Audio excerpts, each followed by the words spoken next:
Welcome to the Refinitiv Sustainability Perspectives podcast, where our goal is to engage and inform our audience, from investors to asset managers and portfolio managers, to sustainability leaders and those involved in ESG and sustainable finance. This is Kisa Shreen.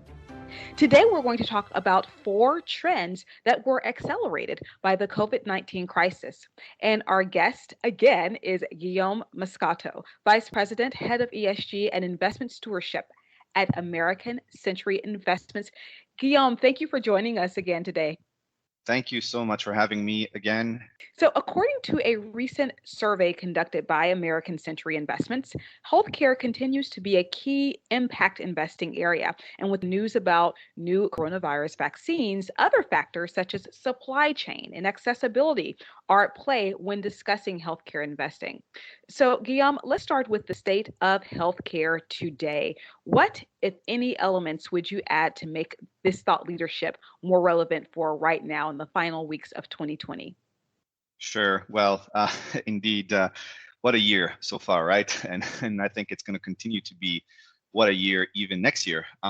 So the fact that the pandemic has had material, social, economic, and also financial costs, definitely is putting this at the forefront of everyone's mind. So when we interviewed some of our participants and realized that, perhaps the pandemic played in their perception of what they feel would be most pressing in terms of investments, we actually think that this is fairly well in line with the broader trends that we're seeing in the market as it relates to impact investing.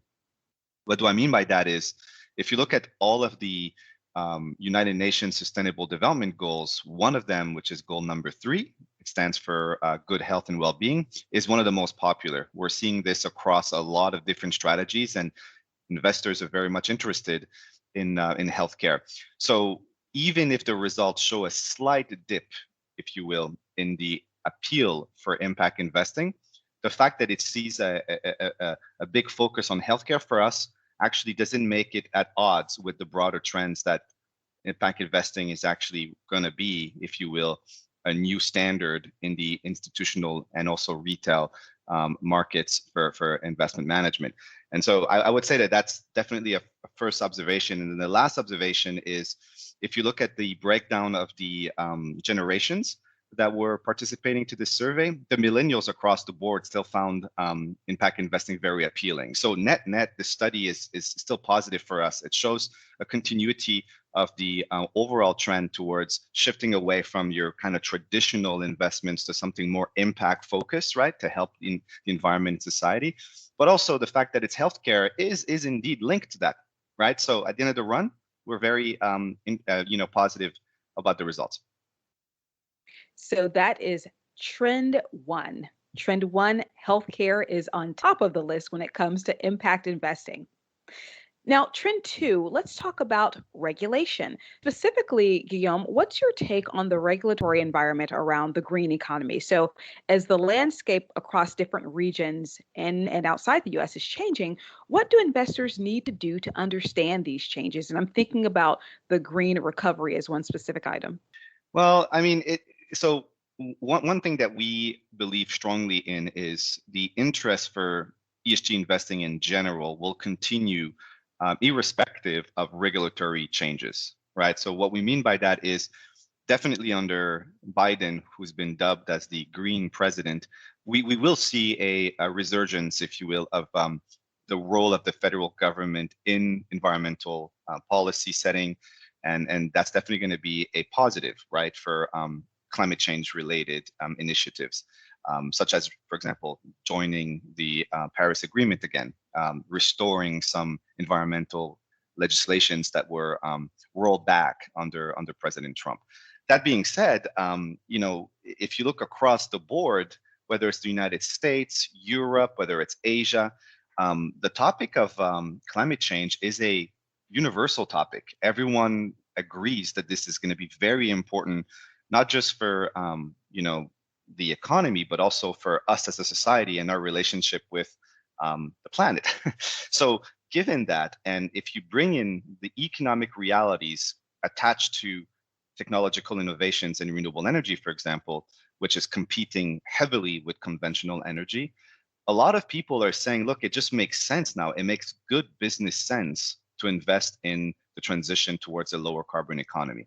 So I would say that it's great to see that there's more momentum on the part of our decision makers across the board, and in particular, the momentum that we're seeing in the United States.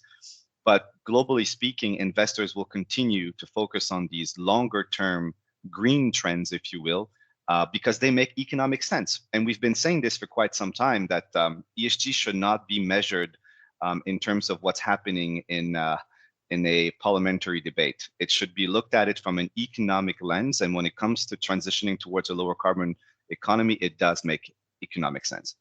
And so if we were to look at this beyond 2020 to 2021, we all know that ESG is financially material. Not many people on the investing side are disputing that now. Are there specific areas that you see outperforming in the long term? We can look at fixed income and green bonds, as well as the equity side of the house. So in terms of where we expect some outperformance going on in the longer term, what do we see there, and what can we say to back that up? Yes.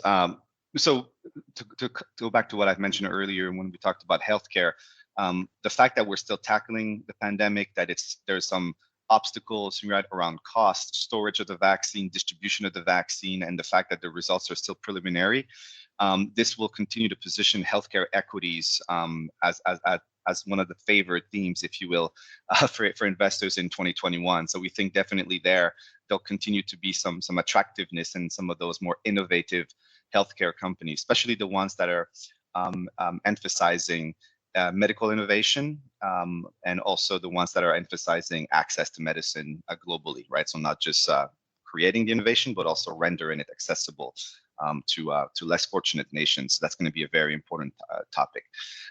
In terms of if you move out of the healthcare theme, we think that going forward, the pandemic has highlighted this notion that it's not just about public health.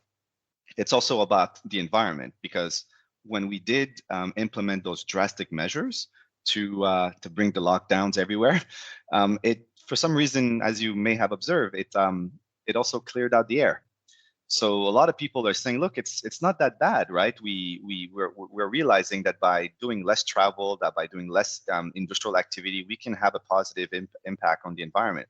So we think that as a result of this, you'll have more and more investors who are going to perceive this notion that public health is really important, but once we tackle the pandemic, we should not just go back to what we had before, which is a lot of travel, a lot of industrial activity, which is negative for the environment. So you might have this component of let's have our investments address both public health, but also safeguard the environment. And we think the circular economy theme will be very important in 2021 and beyond, which means that companies that are investing in these solutions to facilitate the transition towards a closed looped economy, which basically means fully renewable, fully recyclable, are going to be the winners, right? And then to your point about fixed income, right now we're seeing an explosion in sustainability linked bonds and green bonds in general. We still think that there's room for improvement there. So we're not seeing this necessarily as an outperforming asset class from an ESG standpoint, because investors are still interested in finding out where exactly is the proceeds going. If I'm lending you money and you're saying it's ESG, can you really demonstrate to me where the money has gone? How did you finance the project you said you would? And at the end, report to me back, right? What kind of progress you've been making on this if it's a 5-year bond, for example. So it's a promising area, but we think investors are going to want to have more information, and then the ESG space in this area will need to have a bit more improvement for us to consider this as sort of an outperforming asset class, if you will, from an ESG perspective. And that brings us squarely into trend 3. Excellent job there. Trend 3, the relationship between focusing on ESG and financial performance. It's changing. Want to know your thoughts about why do you think ESG focused companies outperform during this crisis, and make a prediction about future crises, as we know that, according to scientists, this won't be the last time that we experience this. Yes, well, we've always been focused on the long term and looking for companies that have both solid margins of safety in order to weather short-time shocks, such as we've seen right now with COVID. It is still a short-term systemic effect, right? That's negatively impacting companies. So companies that have solid margins of safety for these issues tend to outperform those who don't, right? We also look for companies with high barriers to entry and a clear focus on the long term. So if you have a company that has a sustainable franchise, that can navigate cycles right correctly. Sure, there'll be some outperformance sometimes, but over the long run, right, these businesses will prove to be resilient is also an important consideration. And then last but not least, if you are confident that the company is taking ESG risk management seriously, and it has implemented things like business continuity measures, supply chain auditing and traceability, as well as solid human capital programs to ensure that their people under a pandemic are well taken care of and their operations are not compromised as a result of this. All of these factors make it that these companies did well, right? They did better than others, if you will, during the heart of the shock that happened over 8 months ago. And then I'll say one last thing too, is a lot of those outperforming companies, if you will, were already exposed to the stay-at-home / digital economy, right? Healthcare and technology companies. So this configuration of company fundamentals, company specific indicators, as well as their industry involvement, makes us believe that we should not necessarily associate this too quickly to ESG, right? There's a lot of other factors, right? Industry specific, market-based risk measures, as well as a company's own fundamentals. So it confirms our point of view that ESG must be accounted for in a holistic way when doing due diligence on a company, right? Because it might not be very wise from our perspective to just tell clients to buy just highly rated ESG stocks, because if they're heavily, let's say, concentrated in technology or healthcare, what if all of a sudden we find a cure and then cyclicals start to do better? Then you might have a big sell-off or rotation out of these high growth digital stay-at-home type companies, and then they might suffer some losses. So again, it's important to look at the full picture. And that's great that we see both sides there, those high-tech digital companies that, as you say, have been really focused on the staying-at-home model versus the companies that have a really firm grip on supply chain, for instance, as you mentioned, as well as a really firm grip on resilience. Wanting to know specifically, if a firm is not there, if they are not in either one of those situations, what would be your recommendation in terms of building a successful strategy, even post this pandemic, that could help them fare better? If you had a top 3 list to deliver to those companies and to those leaders, what would you say they need to prioritize in order to build back better in terms of their response? Interesting. Yes, I would say the first is human capital. They need to really invest in their people. A lot of what's on the balance sheet tends to be measurable in terms of like hard assets, but people is an intangible asset, and numerous academic studies are starting to show the value of intangible assets, right? It's hard to value, but nonetheless, they do play out when you have situations like this. So if you implement measures such as short time work, which proven to be quite effective in Germany, also the protection of your employees through health and safety measures, the ability for them to practice distributed management, right, where everyone can manage on the web, and making sure that the businesses are not, the business operations are not disrupted. That's going to be very, very important. The other thing I would say is to stay the course on what they believe is the true value add, right, of their businesses.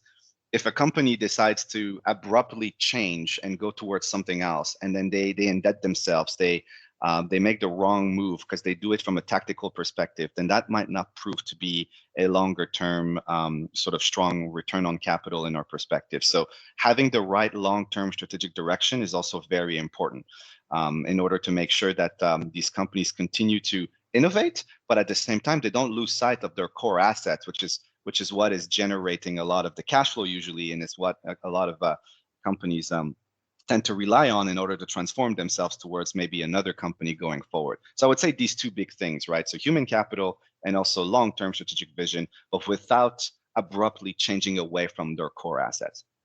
Okay, great. And in terms of sustainable strategies that really create the most financial outperformance, would you be able to rank those in a similar sort of way, or just give the top three if we were looking at the best, the most effective strategies that could really create financial outperformance?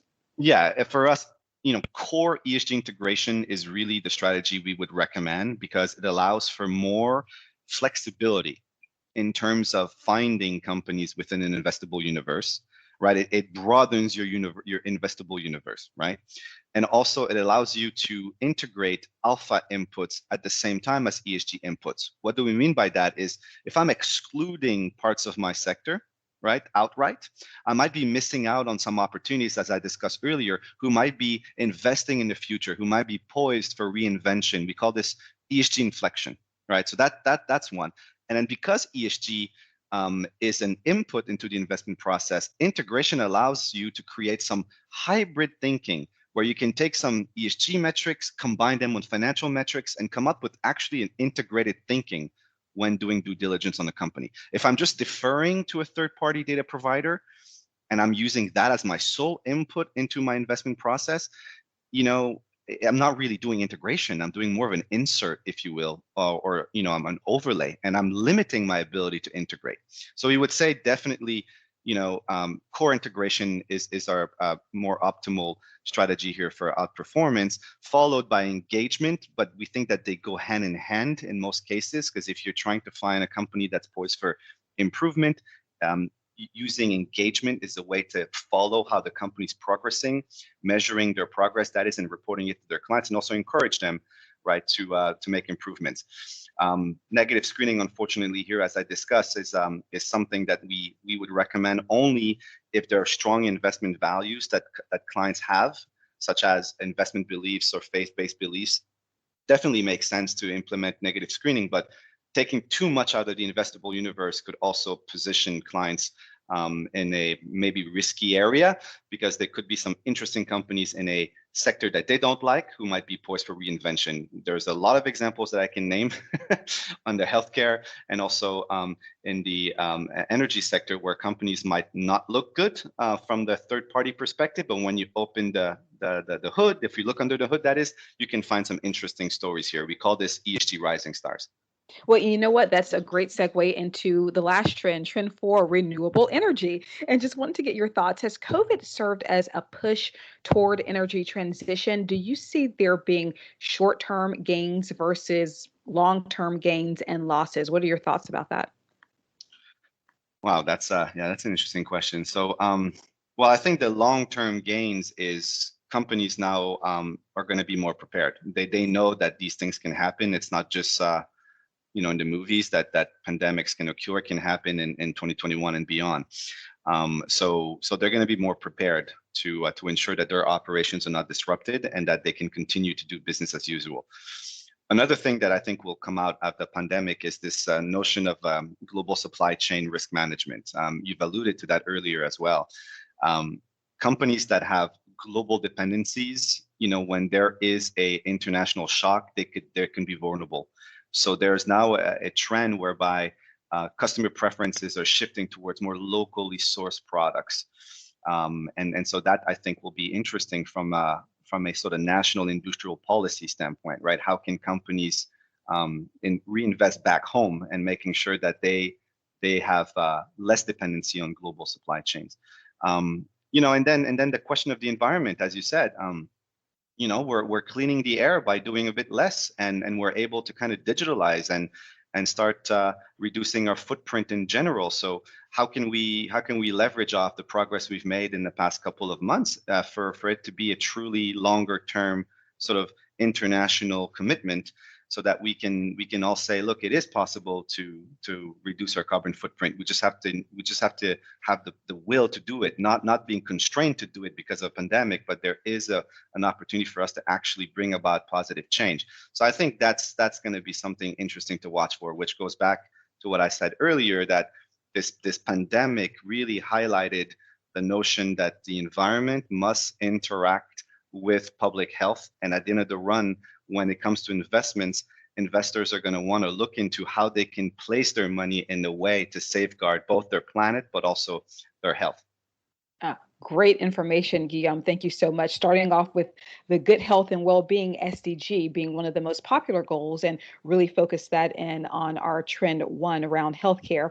We also see a resurgence in the federal government playing a role in policy setting and climate change initiatives. A great example of that is joining the U.S. joining the Paris Agreement, rejoining the Paris Agreement rather, and also just looking at some examples of companies that are doing well in this environment, companies with clear barriers to entry that are resilient, that take ESG risks seriously, and also a theme that kept coming up between us today, supply chain auditing and traceability. So we can see outperformance during crises, especially with these companies. And then also companies that are digital in nature and that have already have a culture of working from home. Those companies are boding well right now.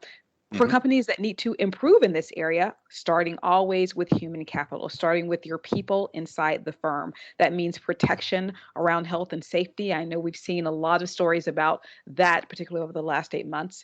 Distributed management to reduce business disruption, and really having the right long-term strategic focus.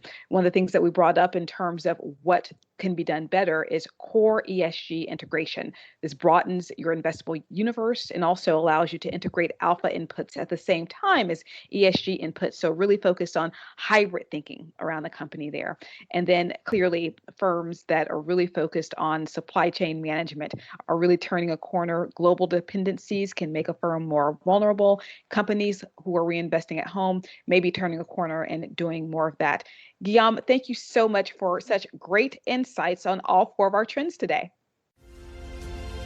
We invite you to subscribe to the Refinitiv Sustainability Perspectives podcast on iTunes, Spotify, or wherever you stream your content. What did you think about the podcast? Leave us a review on iTunes or follow us on LinkedIn and Twitter for updates on our show. You can even check us out on YouTube now. Thank you for joining. See you next time.